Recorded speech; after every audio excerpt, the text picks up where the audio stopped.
All right, this week was a bit of a setback for former Memphis Shelby County School Superintendent Marie Feagins, her fight against the school district at least. A judge denied her preliminary injunction, meaning she will not get her job back as the district's leader, at least for now. Now, we've covered this topic extensively. Feagins is suing the district for allegedly conspiring privately to give her the boot. Look at you, Deidre, look at you. Now, Feagins claims board members violated the Tennessee Open Meetings Act. She filed a preliminary injunction to get her job back as MSCS Superintendent while the case played out, but Judge Robert Childers denied it. The case, Childers, no, it's Childers, sorry. The case will still proceed through the Shelby County Circuit Court. So I will turn it to you, Deidre, because we know you took the stand. This is the first time we're seeing you since. How you doing? I'm good. And I did testify at the hearing and learned about the judge's ruling from this fabulous TV station, Local 24. But I have to say that my attorney has asked me not to comment. And I've just been focusing on all my other clients and spending time with my family. Okay, good answer. I just know that you didn't look happy up there. Say that. Everybody can feel it. Yeah. Sam, I do want to ask you, you've done some reporting or at least read about it. Is the saga coming to a close? Was the preliminary injunction decision a surprise? Based on my colleague Laura Tessina's great reporting, I don't think it was a surprise. No. At the same time, I don't know with this saga. I'm not educated enough to know if we're done with this. I would say, as I've said about this stuff before, right? Like, we're talking about the former head of a giant school district, a former executive. We're not talking about the kids. Right.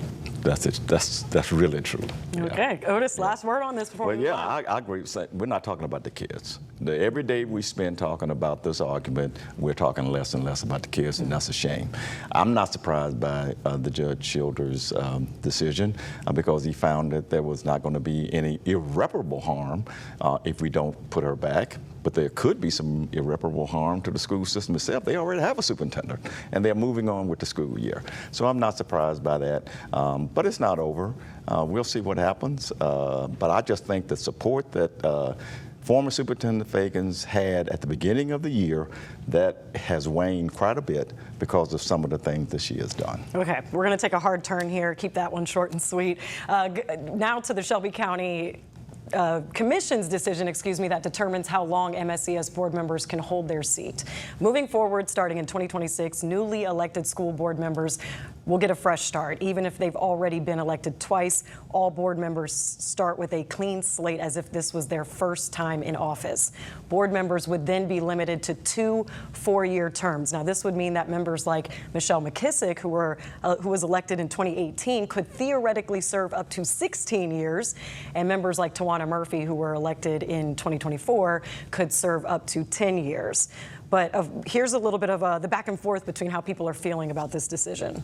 We are the constituents. We voted them in, and I don't know what the problem is about term limits. They need to have term limits because they sit there so long and they haven't moved the needle yet. Our kids are suffering. Let's be clear, this is not a reform. It's a paragraph. It's not based on public need or sound policy, but political dissatisfaction with a duly elected board, and opens the door to costly lawsuits. Both commission and school board races suffer from low engagement. A lot of things have happened, tumultuous things have happened for us as a community over the last year. My hope is that we are moving forward now. All right, we'll start with Sam here. We're going to keep this one really quick because we don't have a ton of time, but break it down for us. What does this mean for voters? They get to decide who to elect to school board. Obviously. Okay, what are the pros and cons, Deidre, of this? Let me just say, I believe in term limits. I believe 2 terms may not be long enough, but maybe 3. But I do believe, because it gives other people an opportunity to serve, and you only get it halfway right the first term, the second term, you should get it right.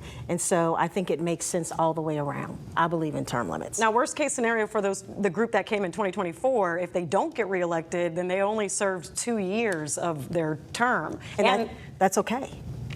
Okay. That's okay, because, the public put them there, and then the public can move somebody else into that position. I think that's okay. Is it fair that they didn't even get to really live out their first full term, and then now they have to do another that is not fair. election? That is not fair. that is not fair. They should be allowed to fulfill their term, but I mean, the county commission has made the decision. Does that mean lawsuits are coming, Otis, or what do you think? Term Well, limits? if they put it all on in the next year's election, which means you're shortening the ones who got elected last year, I do believe you're going to see a lawsuit. But in terms of term limits, I agree. I'm for term limits. Just the question is, when are they going to start? 26 to 30? I think most people are leaning toward 30, 2030 for them to start. And I guess I could live with that.